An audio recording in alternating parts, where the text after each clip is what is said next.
سوره سبع یعنی قبیله سبع در مکه نازل شده است و از 54 آیت عبارت است.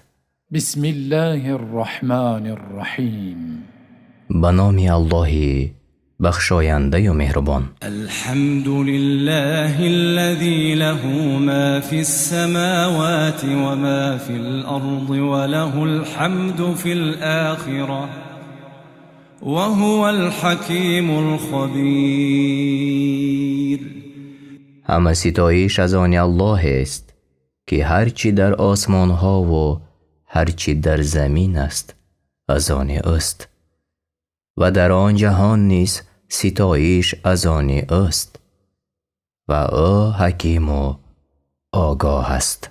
یعنی ستایش برای الله است که تمام صفتهایش کامل و بی نقصان است و نیز ستایش به نعمتهای ظاهری و باطنی و دینی و دنیوی او حکیم و آگاه است، یعنی همه کارش با حکمت است و هیچ چیز از او پوشیده نیست. تفسیر سعدی. يعلم ما يلج في الأرض وما يخرج منها وما ينزل من السماء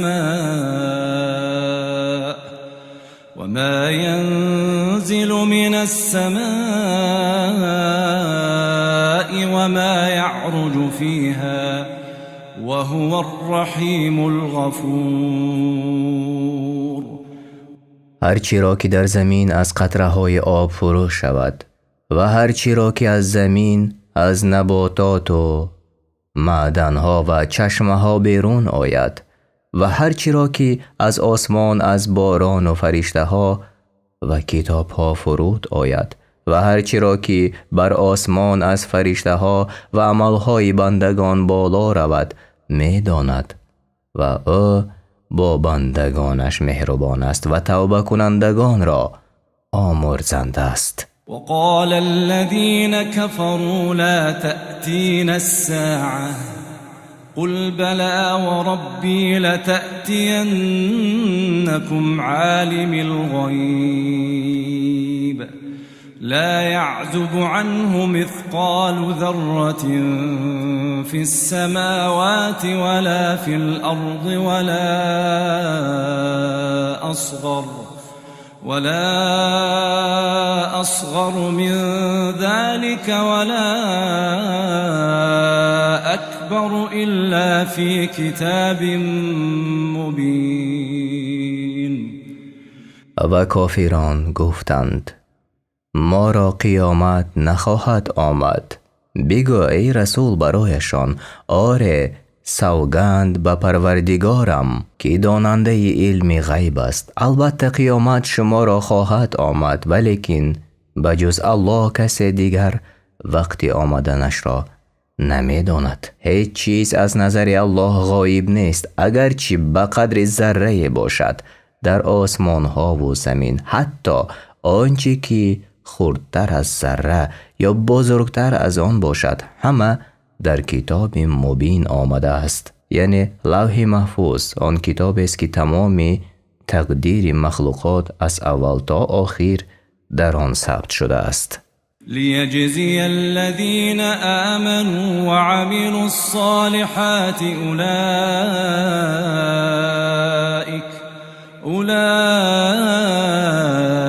أولئك لهم مغفرة ورزق کریم.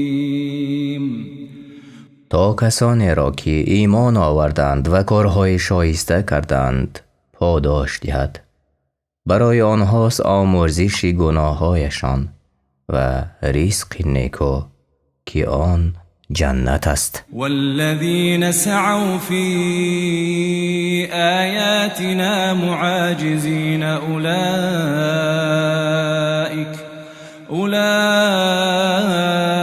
لهم عذاب من رجز ألیم.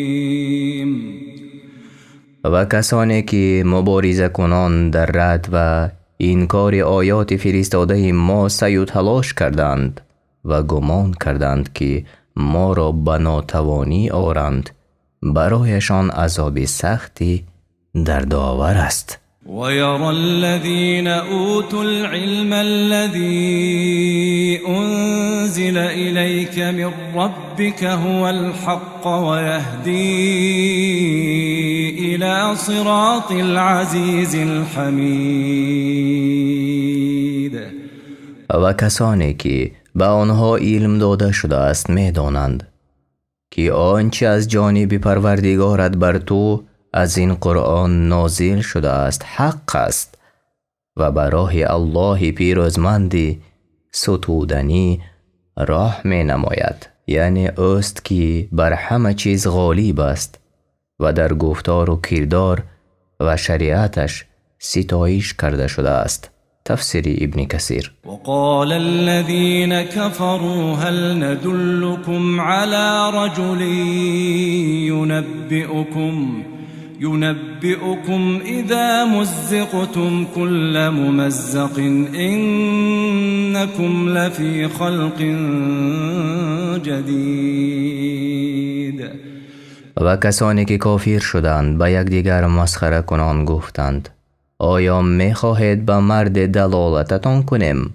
یعنی محمد صلی الله علیه و سلم را در نظر دارند که شما را خبر می دهد آنگاه که پاره پاره شوید و عضوهایتان از یکدیگر جدا شده خاک شوند البته از نو آفریده خواهید شد. افترا علی الله کذبا ام به جنه بل الذين لا يؤمنون بالآخرة في العذاب والضلال البعيد. آیا این محمد بر الله دروغ می بندد یا دیوانه است؟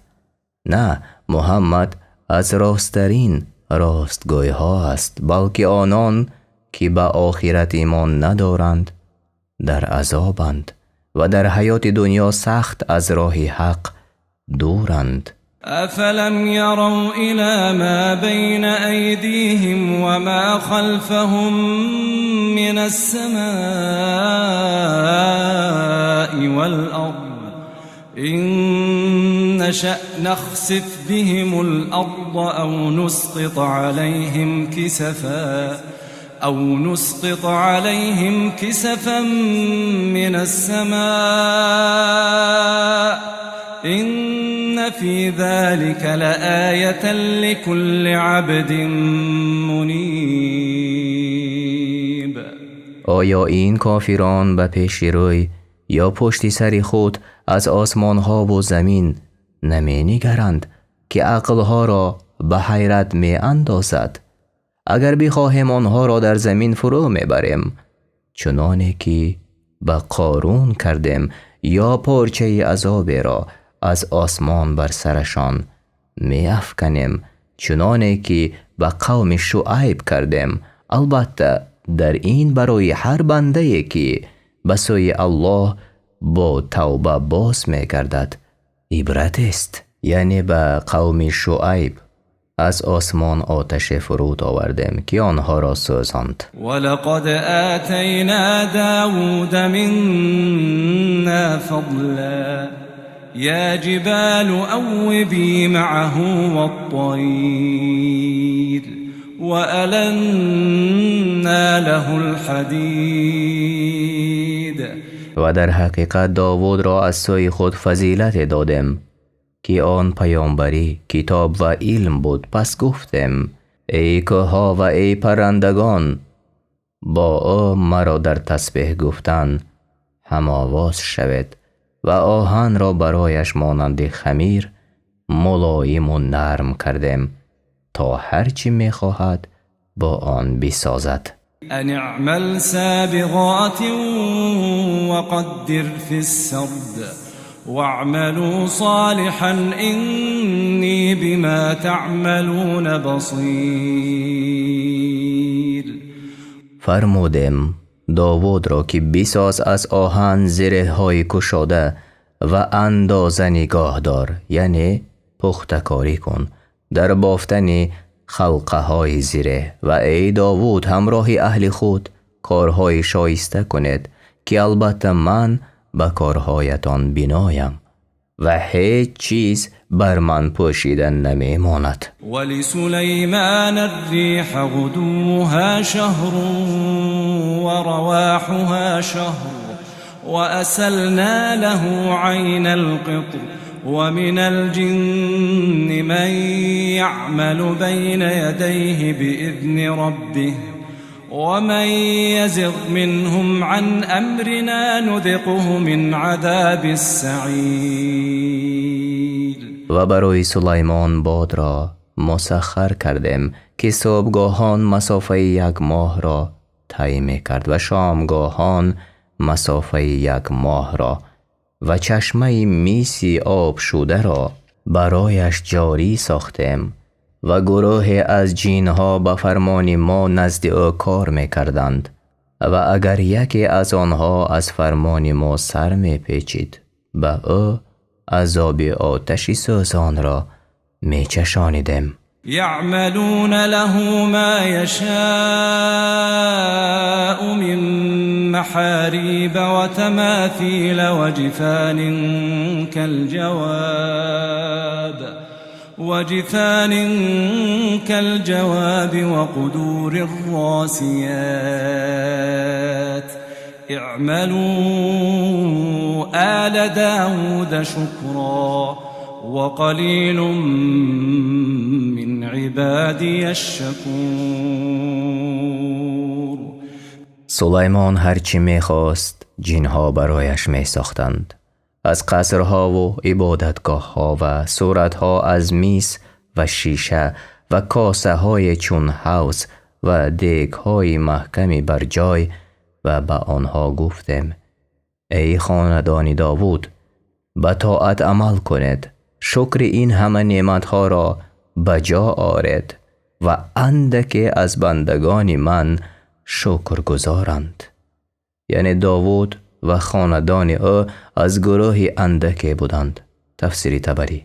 فلما قضينا عليه الموت ما دلهم على موته إلا دابة الأرض تأكل من سأته فلما خر تبينت الجن أن لو كانوا يعلمون الغيب ما لبثوا في العذاب المهين. چون مرگ را بر او یعنی سلیمان مقرر کردیم جنها را بر مرگش آگاه نساخت مگر کرمی چوب خاره که عصایش را می خواهید از بین رفت و شکست. پس وقتی که سلیمان بیفتید جنها فهمیدند که اگر علم غیب را می دانستند اینقدر خود را در عذاب خار کننده نمی ماندند. یعنی این آیت کریمه باطل می سازد دوای کسانی را که می گویند جنها علم غیب را می دانند. اگر آنها علم غیب را می دانستند وفات سلیمان علیه السلام را پی برده و خود را عذاب نمی دادند. تفسیر بغوی. لقد كان لسبأ في مسكنهم آية جنتان عن يمين وشمال كلوا من رزق ربكم واشكروا له بلدة طيبة ورب غفور. مردم سبع را که از یمن بودند در استقامتگاهشان عبرت بود. 2 باغ داشتند، یکی از جانب راست و دیگری از جانب چپ. از آنچه پروردگارتان به شما راضی داده است بخورید و شکر او به جای آورید.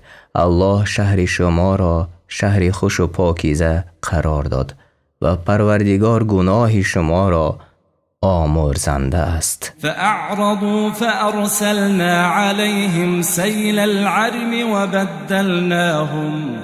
وبدلناهم بجنتيهم جنتين ذواتي أكل خمط وأثل وشيء من سدر قليل پس آنها از امر الله روی گردانیدند و شکرش را به جا آوردند. ما نیز سیل ویرانگر را بر آنها فرستادیم و تبدیل دادیم به عوض آن دو باغی که داشتند دو باغ دیگری را که میوه‌هایش بدمزه بود و درختی شورگز داشت و کم و بیش از درختی کوکنار.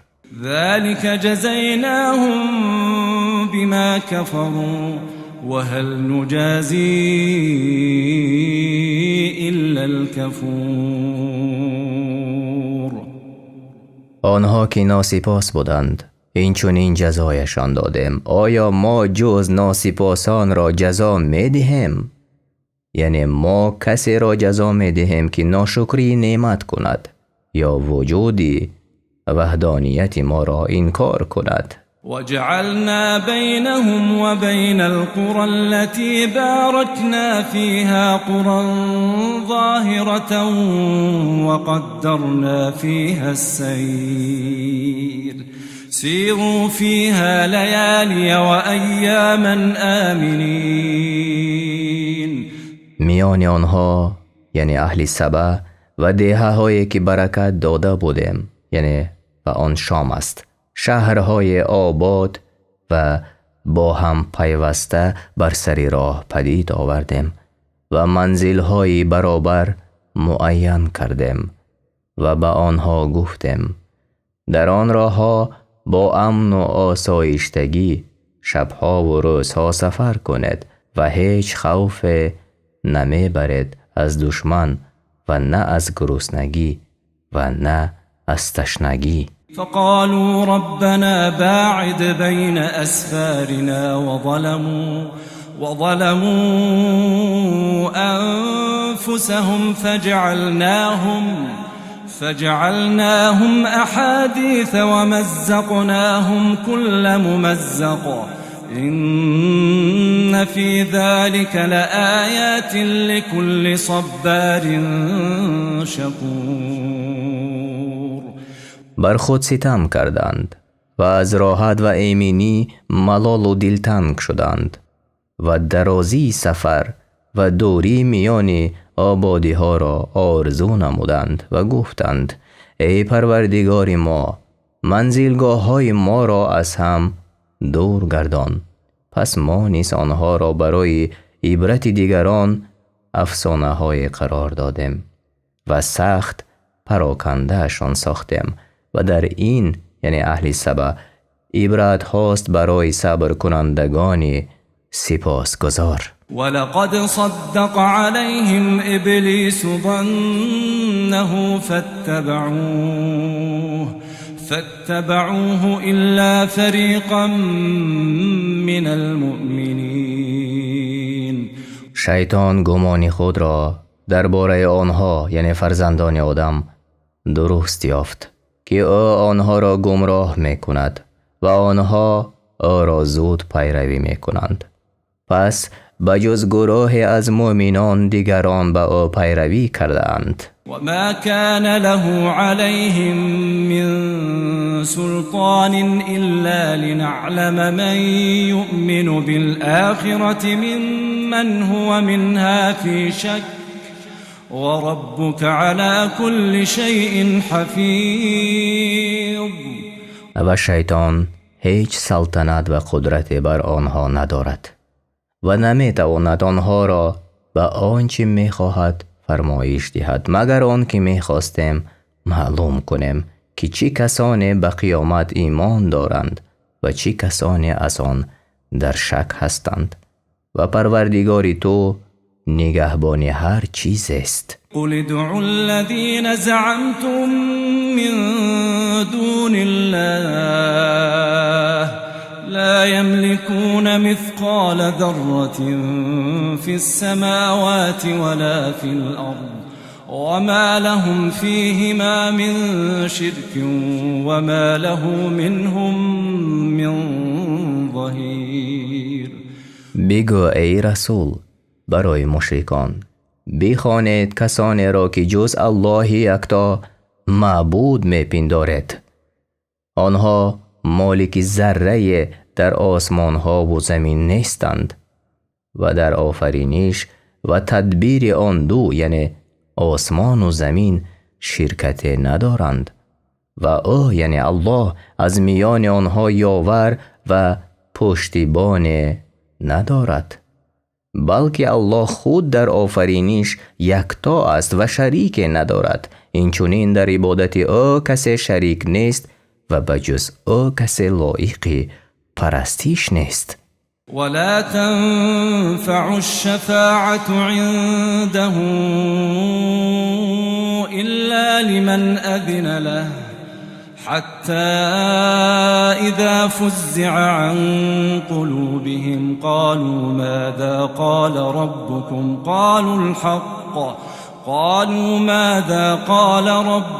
قالوا الحق وهو العلي الكبير.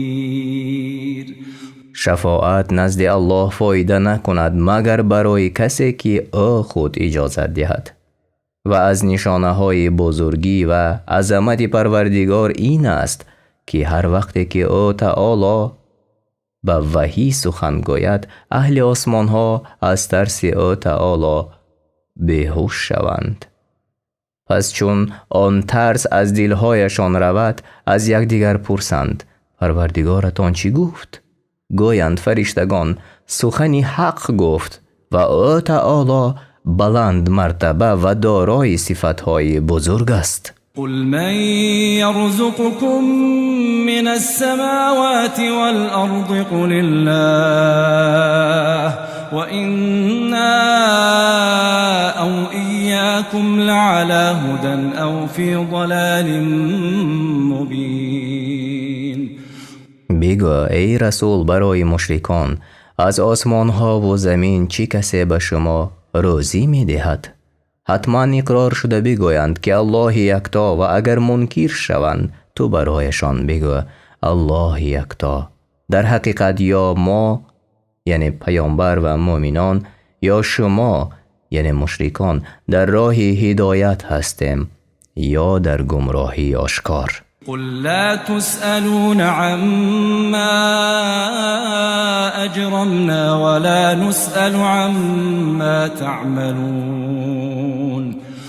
بگو اگر ما گناه کنیم شما را بازخواست نمی کنند و اگر شما گناه کردید ما را بازخواست نخواهند کرد. حقیقتا ما از خود شما و کفرتان بیزار هستیم. قل يجمع بيننا ربنا ثم يفتح بيننا بالحق وهو الفتاح العليم. بگو پروردگارمان ما و شما را روز قیامت گرد می آورد سپس میان ما به حق داوری می کند زیرا اوست حکم کننده و دانا. قل اروني الذين الحقتم به شركاء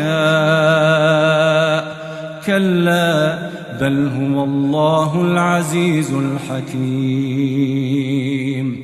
بگو آنهایی را که شریک الله پنداشتید به من نشان بدهید آیا چیزی را آفریدند؟ هرگز نمی توانند. او الله پیروزمند حکیم است که بر همه چیز غالب است و در گفتار کردار و تدبیر خلقش با حکمت است. وما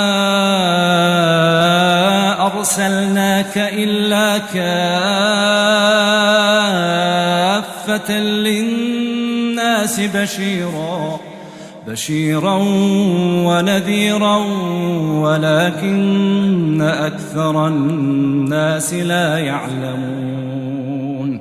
تو را ای رسول به پیامبری فرستادم بر همه مردم مژده دهنده و بیم دهنده ولی بیشتر مردم نمیدانند که تو برای همه مردم فرستاده شده ای و به سبب سرکشیشان از حق روی میگردانند. ويقولون متى هذا الوعد إن كنتم صادقين.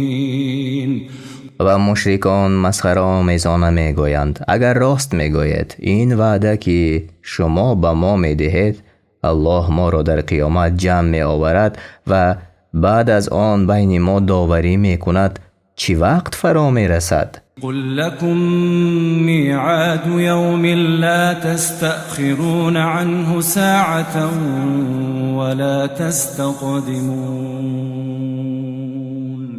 بگو برایشان ای رسول، آن روز که وعدگاه شماست حتما آمدنی است، نه ساعت از آن تأخیر می کنید و نه ساعت از آن پیش می افتید. پس از آن روز در حذر باشید و آماده شوید. وقال الذين كفروا لن نؤمن بهذا القرآن ولا بالذي بين يديه ولو ترى إذ الظالمون موقوفون عند ربهم يرجع بعضهم إلى بعض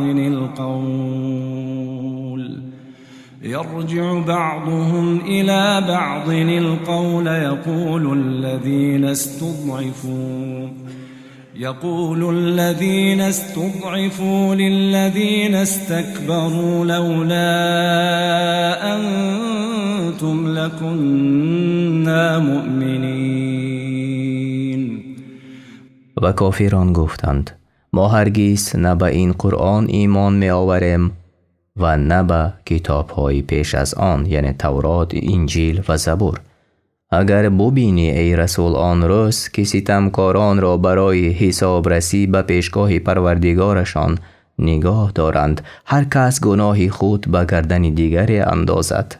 ناتوانان به قدرتمندان گویند اگر شما نمی بودید ما به الله و رسولش ایمان آورده بودیم. قال الذين استكبروا للذين استضعفوا أنحن صددناكم عن الهدى بعد إذ جاءكم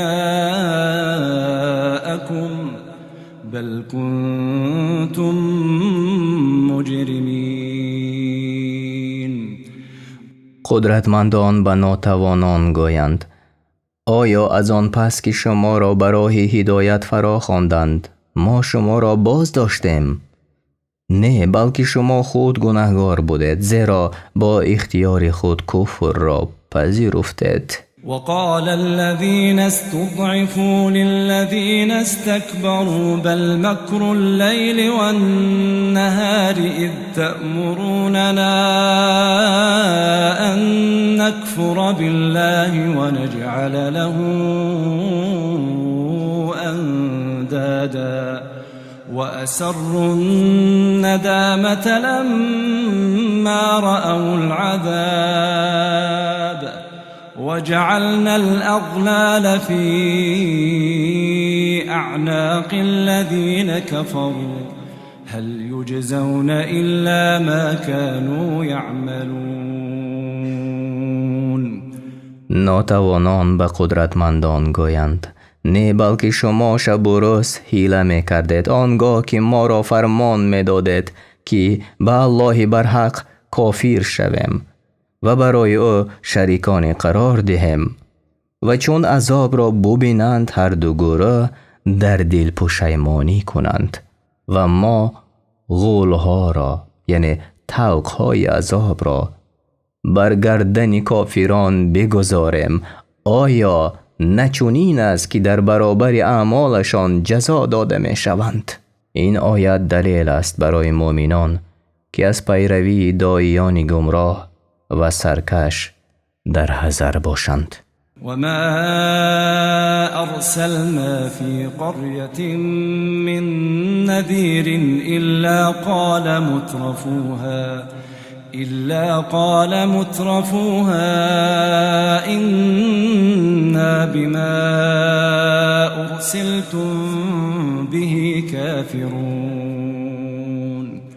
ما هیچ بیم دهنده بدیهی نفرستادیم جز آن که توانگران آن با عیش و عشرتش گفتند ای پیامبران، بیگمان ما به آنچه شما را به آن فرستادند ایمان نمی آوریم. وقالوا نحن أكثر أموالا وأولادا وما نحن بمعذبين.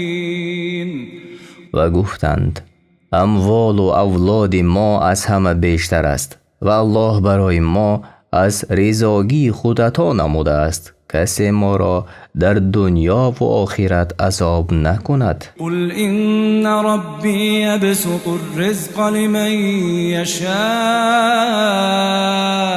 ويقدر ولكن أكثر الناس لا يعلمون.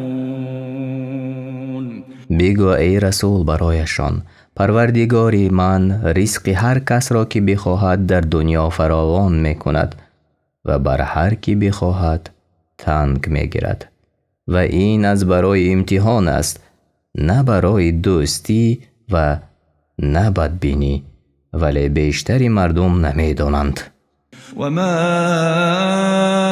أموالكم ولا أولادكم بالتي تقربكم عندنا زلفى إلا من آمن وعمل صالحا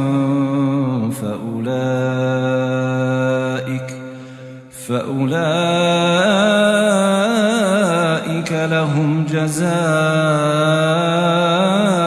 الضعف بما عملوا وهم في الغرفات آمنون. اموال و اولادتان چیزی نیست که شما را به ما نزدیک سازد، مگر آنان که ایمان آوردند و کارهای شایسته کردند که پاداش آنها به سبب اعمالشان چند برابر است. یعنی پاداش آنها از 10 تا 700 و بیشتر از آن داده می شود که اندازه آن را بجز الله کسی نداند و امین در غرفه های بهشت هستند. والذين يسعون في آياتنا معاجزين أولئك في العذاب محضرون. کسانی که مبارزه کنند در این کار آیات ما تلاش می کنند و می پندارند که از ما گریزند، آنها در عذاب حاضر کرده می شوند. قل إن ربي يبسط الرزق لمن يشاء من عباده ويقدر له وما أنفقتم من شيء فهو يخلفه وهو خير الرازقين. بگو ای رسول برای فریفته شدگان به مال و فرزند، پروردگار من به حکمت و دانش خود رزقی هر کی از بندگانش را که بخواهد فراوان می کند یا او را به تنگی می افکند و اگر چیز صدقه کنید عوضش را در آخرت خواهد داد و او تعالی بهترین رزق دهندگان است. ويوم يحشرهم جميعا ثم يقول للملائكة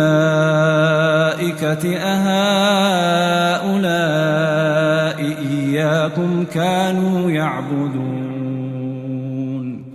به یاد آر ای رسول روزی که الله همه را از مشرکان و ملائکه پرستان گرد آورد. الله آنگاه ملائکه ها را گوید آیا اینها بودند که شما را می پرستیدند؟ قالوا سبحانك أنت ولينا من دونهم بل كانوا يعبدون الجن أكثرهم بهم مؤمنون. ملائکه ها می گویند تو پاکی، تو سرپرست و کارساز ما هستی، بلکه این مشرکان جنها را می پرستیدند و اکثرشان به آنها ایمان داشتند. فاليوم لا يملك بعضكم لبعض نفعا ولا ضرا ونقول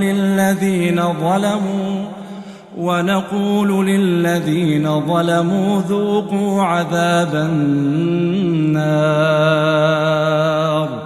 ذوقوا عذاب النار التي كنتم بها تكذبون. امروز در قیامت هیچ یک از شما نمی تواند برای دیگر فایده و زیان داشته باشد. و به ستمکاران گویم بچشید عذاب آتش را که دروغش می پنداشتید. وإذا تتلى عليهم آياتنا بينات قالوا ما هذا إلا رجل يريد أن يصدكم عما كان يعبد آباؤكم وقالوا ما هذا إلا إفك مفترى وقال الذين كفروا للحق لما جاءهم إن هذا إلا سحر مبين. چون آیات روشنی ما بر آن کافران مکه خوانده شد گفتند این محمد مردی است که می‌خواهد شما را از آنچه پدرانتان می‌پرستیدند باز دارد و گفتند این قرآن جز دروغ به هم بافته چیز دیگر نیست. و کسانی که به الله کافر شده بودند چون سخن حق بر آنها نازل شد گفتند این چیز جز جادوی آشکار نیست. وما آتيناهم من كتب يدرسونها وما أرسلنا إليهم قبلك من نذير. پیش از این کتاب‌هایی که آن را بخوانند به آن مشرکان عرب نداده‌ایم و پیش از تو ای رسول بیم دهنده بر آنها نفرستاده‌ایم. وكذب الذين من قبلهم وما بلغوا معشار ما آتيناهم فكذبوا رسلي فكيف كان نكير. و کسانی که پیش از آنها بودند مثل عاد و ثمود پیامبران را دروغگو خواندند و این اهل مکه خود به دهیه که آنچه به آنها داده بودیم از مال، قوت و عمر نرسیدند و با این حال پیامبران ما را دروغگوی شماریدند. پس عقوبت من چگونه بود؟ قل انما اعظكم بواحده ان تقوموا لله مثنى وفرادا ثم تتفكروا ما بصاحبكم من جنة إن هو إلا نذير لكم بين يدي عذاب شدید. بگو ای رسول برای سرکشان با تحقیق شما را در یک چیز پند می دهم دو و یک برای عبادت الله برخیزید سپس بیندیشید تا بدانید که در یاری شما محمد صلی الله علیه و سلم هیچ گونه دیوانگی نیست. اوست که شما را پیش از آمدن عذاب سخت بیم دهنده است. قل ما سألتكم من أجر فهو لكم إن أجري إلا على الله وهو على كل شيء شهید. بگو ای رسول برای کافران هر مزدی که از شما خواستم پس آن برای شما باد. مزد من تنها بر عهده الله است. اوست که بر همه چیز گواه است. قل إن ربي يقذف بالحق علام الغیوب.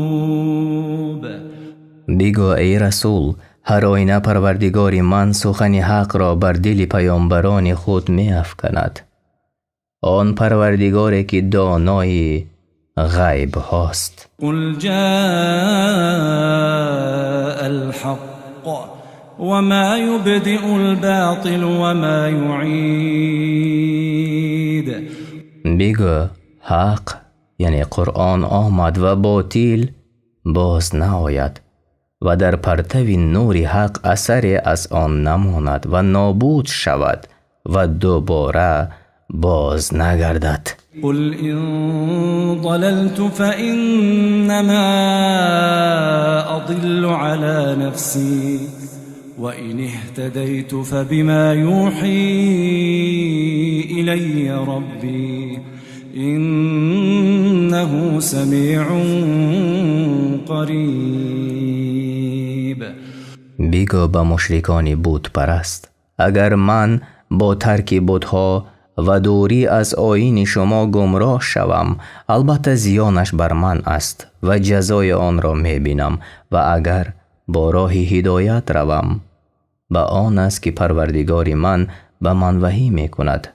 هر آینه آشنوا و نزدیک است و گفتار و کردار ما برا پنهان نمی ماند. ولو ترى إذ فزعوا فلا فوت وأخذوا من مكان قریب. اگر ببینی ای رسول حال ستمکاران را آنگاه که سخت بترسند و از عذاب رهایشان نباشد و از مکان نزدیک به دوزخ گرفتارشان سازد. وقالوا آمنا به وأنى لهم التناوش من مكان بعید. کافران در آخرت چون عذاب را ببینند گویند: اینک ایمان آوردیم به الله، پیامبر و قرآن، اما از آن جای دور، از دنیای فانی یعنی گذرنده که جای پذیرش ایمان و کشتزار آخرت بود، چطور به آن ایمان دست یابند؟ وقد كفروا به من قبل ويقذفون بالغيب من مكان بعید.